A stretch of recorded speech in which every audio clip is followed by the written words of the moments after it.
Merci beaucoup. Je pense par rapport à la question sur l'entretien, nous, ce que nous voulons au Lualaba, c'est le respect de biens publics. Quand je regarde d'abord déjà ici, vous qui étiez venus, regardez ceux qui sont assis là derrière. Ils sont assis sur les tapis roulants. C'est ça déjà.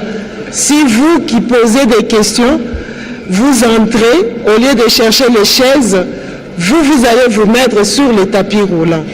Demain, ça ne sera pas comme ça. Nous n'allons pas accepter cela. Vous venez, vous mettez, vous prenez le pied, vous mettez au-dessus. Ça ne doit pas se faire. Les gens doivent avoir l'amour de biens publics. Là où tu ne peux pas t'asseoir, il ne faut pas aller. Ce n'est pas à moi, tu es une grande personne, tu es un papa à la maison, tu es une maman à la maison, tu entres dans ces bâtiments, au lieu d'aimer ces bâtiments, tu te précipites à la porte, alors que vous tous, vous allez vous asseoir. Pourquoi vous précipitez? Ça ne va pas se faire. Nous n'allons même pas laisser ça. Nous avons toléré parce qu'aujourd'hui, c'était comme la fête. Vous venez vous casser, mais demain, vous cassez, vous serez arrêtés. Vous entrez ici en faisant du désordre, on va vous faire sortir dehors. Comme on les fait partout ailleurs. Vous n'allez pas arriver à Bruxelles, vous êtes à Zaventem, vous arrivez avec un sac, vous allez vous passer, vous allez vous asseoir au niveau de celui qui est au guichet. Ça ne se fait pas. Ce que nous voyons ailleurs, nous allons le faire ici au Lualaba. Nous n'allons pas accepter, tu viens avec une bouteille, tu as la poubelle, elle est là, au lieu de jeter dans la poubelle, tu jettes par terre. Non, il n'y a personne pour ramasser pour toi, derrière toi. La population de la RDC doit être disciplinée et aimer son pays. Parce que quand vous n'aimez pas son pays, vous allez casser ça. Et nous, vivantes, on ne va pas accepter ça. La génération future ne va pas accepter ça. Nous voulons conserver ce bâtiment aujourd'hui et demain et après-demain. Donc ceux qui ont cassé, qui se disent que c'est parce qu'aujourd'hui c'était la fête. Le voyage qui se feront dans ce bâtiment, comme nous le faisons partout ailleurs, quand tu viens, si tu ne vas pas voyager, n'essaie pas d'entrer ici. Parce qu'on va te brutaliser comme on le fait partout ailleurs. Partout ailleurs, tu vas, tu respectes juste un petit fil qu'on met là. Il n'y a même personne. De toi-même, tu vas laisser tout le monde de l'autre côté, tu passes calmement. Tu arrives au Congo, tu amènes toute la famille pour venir t'accompagner jusque là où tu vas laisser les sacs. Non, non, nous voulons changer les choses. Nous allons changer les choses en commençant par vous qui étiez là. Quand vous êtes en train de venir travailler, ça c'est votre travail. N'abîmez pas ce que nous avons fait, parce que nous aussi, ça c'est notre travail. L'entretien se fera. Allez au gouvernorat. Nous avons construit ces bâtiments en 2018. Vous y étiez, non? Vous avez trouvé du changement? Non. Les toilettes sont pareilles. Parce que moi, j'apprends à celui qui travaille dans la toilette, à nettoyer les toilettes. Il est plus important que même moi. Sans les toilettes, nous n'allons pas nous asseoir ici. Donc, il faut que la personne qui travaille dans les toilettes soit respectée comme on vous respecte vous, pour que nous puissions avoir un aéroport propre qui sent bon. Donc, aimons le travail, notre travail et le travail des autres pour mieux faire de la RDC un pays là où il y a beau vivre. Donc, je crois que pour cette question d'entretien, comme vous avez vu, vous n'avez pas trouvé de bouteilles sur la route, vous n'avez pas trouvé de sachets sur la route. Si vous envoyez en passant, ramassez. Même si ce n'est pas vous qui avez jeté ça, si vous faites ça, l'enfant qui vous suit derrière va le faire. Donc pour l'entretien, ne vous en faites pas. Demain, l'entrepreneur va devoir changer les vitres, mais en sortant ici, prière respectée. Soyez juste un derrière l'autre. C'est comme sur la route, quand vous conduisez, nous sommes en Europe, nous sommes en Afrique du Sud. Si c'est écrit stop, stop. Laisse l'autre passer. Donc nous voulons là, en sortant, chacun de vous, respecter ce bâtiment. Sortez très bien comme il le faut. Donc quand vous arrivez, ne vous appuyez pas sur les choses que vous ne devez pas vous appuyer. Ce n'est pas à moi de vous apprendre ça. Donc l'entretien va se faire selon, en tout cas, le bon vivre de la vie. Par rapport, j'ai vu par rapport, madame a parlé de la route de Lumumba, je n'ai pas arrêté de le dire ici. On ne construit pas en un jour. Ça se casse en un jour. Lumumba, nous allons dans les mètres. Les terrains de cette avenue-là, ce sont des terrains accidentés. Donc, ce sont des terrains où il faut bien travailler, sinon nous allons avoir encore un autre problème. Je ne pense pas que vous êtes ingénieur. Si vous étiez ingénieur, vous alliez comprendre. Donc, il y a des fois, nous travaillons, nous pouvons laisser, parce qu'il y a des réflexions qui se font.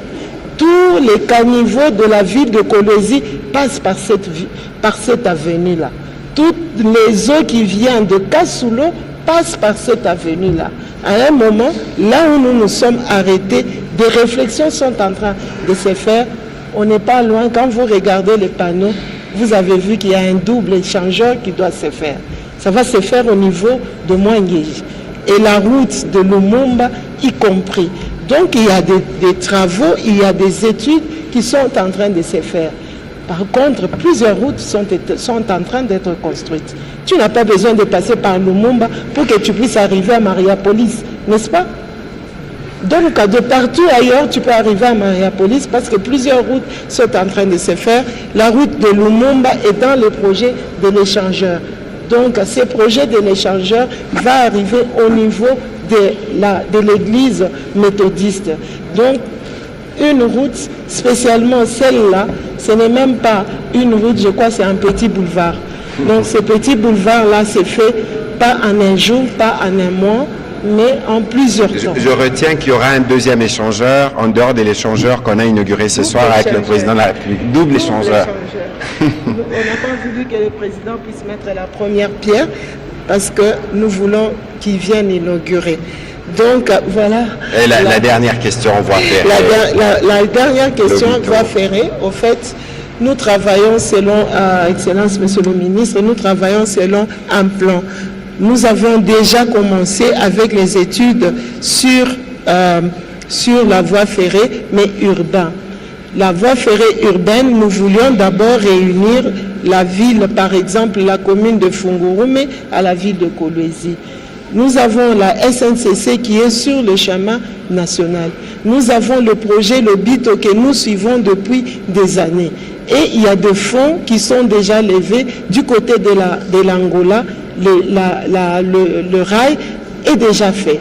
Donc les fonds du côté de la RDC sont en train d'être levés. Nous ne voulons pas mettre de moyens sur un besoin qui a déjà de moyens. Donc pour l'instant, nous voulons d'abord terminer nos premiers besoins, là où nous avons des projets, là où nous avons des moyens, nous avons déjà commencé. Dès que ça se termine, le projet des rails est aussi, en tout cas dans notre pipeline, mais ça sera un projet de rails d'abord urbain qui relie la ville de Kolwezi, le centre-ville à Lwilu, qui relie les centres-villes, par exemple, à Mousompo. C'est ça le projet qui s'est fait avec plusieurs personnes. Il y a nos ingénieurs, des jeunes Congolais qui sont en train de nous aider par rapport d'abord à ces lotissements, parce qu'il faut un bon lotissement pour voir par où les trains passent. Pour aller à Fungurume, il y a beaucoup de mines, mais les études ont été faites, il faut des rails aériens. Donc ces rails aériens coûtent énormément cher. Il faut que nous soyons sûrs de fonds que nous avons pour commencer les chantiers. Sinon, on viendra encore avec une question que le chantier des rails est arrêté. Voilà, je crois que je ne veux pas vous donner la parole pour conclure, Madame la gouverneure. On vous a beaucoup entendu. On doit tous retenir l'amour de la patrie. Je pense que c'est les messages principaux. L'amour de la patrie, l'amour du bien public et le respect du bien public. Il n'appartient pas à la gouverneure d'être derrière chacun de nous pour nous assurer que les infrastructures qui ont été construites pour notre bien à tous doivent être entretenues. Je pense qu'il y a la part du gouvernement, il y a la part des citoyens, et je pense que dans ce que la gouverneure a passé comme message, pas seulement aux populations du Lualaba, mais à tous ceux qui nous suivent, il faut aimer la patrie, il faut s'assurer que nous avons respecté les biens publics. Monsieur le ministre, à demi, merci. On n'a pas sûrement aborder toutes les facettes de la question, mais aujourd'hui on a voulu relier ce que les mines non seulement peuvent produire pour le pays de manière générale, mais c'est que ça peut produire et générer spécifiquement dans une province d'où les mines sortent. Et je pense que l'exemple de Lualaba est un exemple qui inspire. Madame, nous savons que ce n'est pas les dixièmes de ce que vous souhaitez. Donc, bonne chance, on va continuer à collaborer dans les cadres du travail du gouvernement pour s'assurer que le Lualaba, mais aussi les autres provinces, évoluent à des rythmes qui nous permettent, nous tous, d'être témoins du développement, parce que c'est cela l'ambition du président de la République et de tous les gouvernements. Merci à vous, mesdames et messieurs, d'avoir participé à cet exercice de redevabilité. Nous aurons sûrement un autre exercice demain. Bonne soirée chez vous. Merci.